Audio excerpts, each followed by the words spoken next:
I've been doing a carnivore diet for 6.5 years, and it just happened this weekend that, I was at a barbecue, kind of a brunch with some of my clients and their friends, and they were asking me what I do. And I can say, like, I coach carnivores, and we had a great discussion where people were asking me questions about that and what is it like, and do people need fiber? And it doesn't feel like as weird as it used to be. Does it feel like it's gaining a little bit of traction and making progress where you are, on the other side of the pond? Without a shadow of doubt, this is a conversation I recently had as well. Although a lot of my conversations are now chatting through podcasts with the likes of yourself. So yeah, in my athletic world over here in the UK, it's pretty slow progress on that, and people look at me as though I'm some strange monster when I start to talk about I eat this way. And when the fact is fruit and vegetables and that I don't consume. This is where the idea of this mythical creature came from, for the vampire to be able to tell the story through the eyes of this mythical creature to see if they would believe me more. But just to answer your question, I mean, I started 7 years ago down this carnivore route. So very similar time to you, very similar indeed. Possibly keto to start with, just keeping the carbohydrates under 50 grams.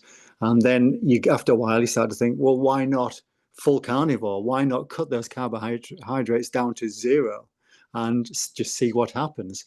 And at the time, several years ago, I was out there on my own. I never thought about trying to find any groups there on social media or the likes, and I was just doing it by trial and error. A lot of my athletic colleagues said that I'd putting myself into an early grave, and they were quite concerned. One of my colleagues was willing to pay every year for a private blood work test, just to test to make sure I wasn't doing myself any harm. But he actually sat me down and says, "You realize a couple of years eating this way, you may do yourself so much harm, there's no going back." I said, well, from everything I've researched and I read and I strongly believe, then I'm prepared to take that step. And here we are today discussing it, and on the back of my book. That's amazing. I do want to go a little deeper into your own journey through health. We can start whenever you like, but I'm assuming you were kind of brought up in the low fat kind of movement dogma, that we all kind of went through. Is that the case with you? Yeah, very much so. I was born 1968 and 57 years of age, and I was on the back of where that point the low fat really hadn't come into the UK. It tended to be, I think it was the mid 70s, and I was quite fortunate that my family were farmers. My grandparents were farmers. We got raw milk from the cow. I was drinking it warm in the morning. And my father was a hunter, so I got to eat really well. The milk was turned into butter, and so it was a pretty healthy start. Then mid-70s, but maybe perhaps a bit later, then my poor mother, and she's still annoyed with herself that she bought into this low-fat story myth that we were sold, and started to buy the margarines, and the butter went out of the way, and it was the fact that we're drinking raw milk was terrible. We had to have semi-skim milk and low-fat milk, and going down all this route of more sugar, as we know, and down the actual fat, which was the healthy. But at least my early years had a pretty good basis then for a healthy way of living. And it was only until a lot later that your body starts to scream out to you, doesn't it? You get to that middle age. And I remember saying it to people as a 40-year-old man, and saying, "Oh, this is what we're like when we're middle age. We are overweight. We've got a tie around our waist." My children are saying, "Come on, Dad, let's have a race." "Oh, we don't run when we get this old." Because my father didn't when he was into his 40s. You just presume you're an old man, a middle-aged man. No concept that our life could be so different and so much better. Yeah. No, that's amazing. We mentioned in the introduction that you had a stint in vegetarianism as well. Can you tell us about that? I will, I'll go back to about 2011, 2012. I was a vegetarian for probably about 5 years, maybe just a little bit longer than 4 years. And it's because I'd gone back. I was an engineer. I'd worked in engineering for a long time. And I became a single parent with 3 children, and decided I wanted to release my dream, which was to be a mathematics teacher. So it wasn't a big jump to go back to university to study to be a teacher on the back of my engineering and being a mathematician. And I think I jumped on board the vegetarian idea. I think it was a typical stereotypical student lifestyle, being a vegetarian, and uh, and I actually felt healthier. But I tell people, I think it doesn't matter which route you take, as long as you're looking and focusing on what you're eating, then you tend to feel better for it. Of, oh, I could have just sold myself that narrative. Um, and it was during this time as a vegetarian, as a student, I was really badly assaulted. I was hospitalized. I was over 90 stitches around my eye, and I always light everything from the right hand side now because I'm always conscious about the facial scarring. And it was after about a year or so, I was diagnosed with post-traumatic stress disorder, which is you're bound to after being hospitalized like that, and especially carrying the facial scars, and especially in teaching and then qualifying and looking at interviews, and straight away everybody's looking at you thinking you're a fighter because you've got facial scars. It could have been a pub fight or whatever. They just have this misconception that this is the case. So with this post-traumatic stress disorder, which I was diagnosed for, I was suggested I went for some therapy, and I went for the therapist, and the therapist suggested something called immersion therapy, which is you immerse yourself in what you fear. For me at the time, it was to be in crowded spaces. It was to be anywhere that there was glass because I'd had a bottle smashed into my face. And so after 8 weeks, she said, you're cured now. And before I sign you off, Duncan, how about thinking about some exercise? Because exercise would be really good for you. And I said, oh, no, I'm an 18 stone. Sorry, I don't know what that would be in pounds there, but I was a very heavy set man. And I said, I don't do an exercise. She says, what about running? So I thought, okay, I'll give this running a go. And there's an app called Couch to 5K, which you follow it. And by the end of the 8-week program, you can run 5K. Well, it was hard work, but I went through to the end of it.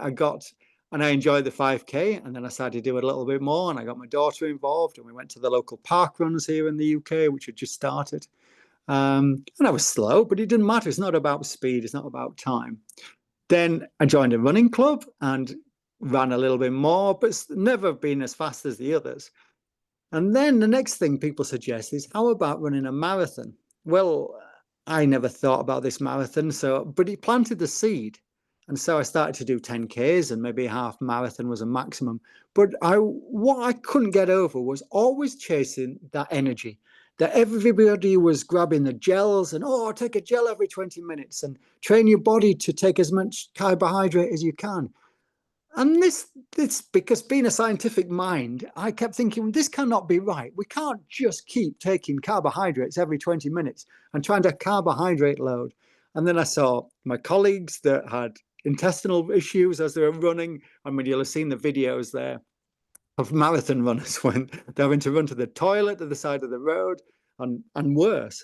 And all the time I kept thinking, no, this is a bit of something can't be right with this, because our ancestors certainly won't have run that or won't have needed that sort of energy. They didn't have the energy gels.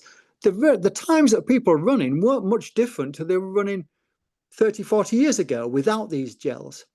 So this is when it set me off on this route of discovery and starting to look at the ancestors, look at the tribal systems, look at the fueling, and then came across this idea about, do we really need carbohydrates for that energy source? And this is I kept it quiet to start with. I didn't even want to tell my children because they would have they'd been thinking, why is my dad suddenly going over to eating this high-fat food? Well, it was like night and day. That energy system came with bounds. I felt good. Yes, it took a bit of adjustment. It took a while to adjust. I felt heart palpitations. I felt all those usual sort of telltale signs of what people go through, especially because of the way that I was. But I also felt good losing the weight. And with losing the weight, I got a little faster. But what came to me was that endurance. That endurance was unbelievable. So, I mean, maybe it was a year. One regret there, Casey, is that I never documented all this. I should have kept a journal. It'd have been a book in itself with that journal. But because I was experimenting, and just trying it and not knowing how this would work, because I didn't have a lot of support system, or I certainly hadn't found any support system on this. I didn't know if it was going to be long term. So one day I woke up and I thought, I've been training well, I'll just set off and run a marathon in my training. In fact, I went 28 miles because I wanted to do an ultra. And this was on a 24-hour fast with no water. Rather foolish not to take any water. It was in the summer here in the UK. It was a warm one. And I just ran it. And as I'm getting back to the last 2 or 3 miles, my speed was increasing. I was coming in running at such a quick pace for the last mile or two. And I was feeling great. I was looking down at my heart rate thinking, that is in such a good place. I mean, the issue I had there was, and I don't recommend this to anybody, so please don't do an experiment like that. I should have taken water. I should have drank something. I wouldn't have needed a huge amount, but my blood volume would have been struggling. The urine was so dark. But what it did prove was that the endurance was there. And this was on a 24-hour fast. So then I started to experiment with other events. I'd been known then by this point as being a 10K specialist, a shorter distance specialist. And a few of my colleagues said, how about doing the Yorkshire Three Peaks Challenge, which is a 24-mile over 3 mountains here in the UK. And I said, I'm willing to give that a go. I'm not an off-roader runner. Then you have to take your survival pack, and they were checking to make sure everybody had eaten beforehand, because nobody can be up on the top of these peaks and run out. And I had to lie. I said, I've eaten loads. And really, I didn't have anything with me. And I completed it. No issues at all. And this has happened quite a few times. But initially, I think my speed wasn't there. I describe it maybe as a diesel system compared to a petrol engine or something like that, whereas a diesel, or DERV as you call it, would just keep going. And the petrol would give you the carbohydrates would be like the petrol, give you that speed. But you can get some pretty high performance diesel engines. And with training, because I could train more, because my recovery was so much quicker, that the training was better, I felt good, and my heart rate was lower, so the endurance could go. I could raise this and actually start to do it quicker. Next thing I get was an email after one of the triathlons, because I got into triathlons, was from the Great Britain team to say I'd qualified for the international, the World Championships in Pontevedra in Spain. And next thing, I'm wearing the Team GB outfit, competing, and this has happened every year. I've qualified for the Europeans, for the World Championships, year in, year out. And it's because I do not need to fuel.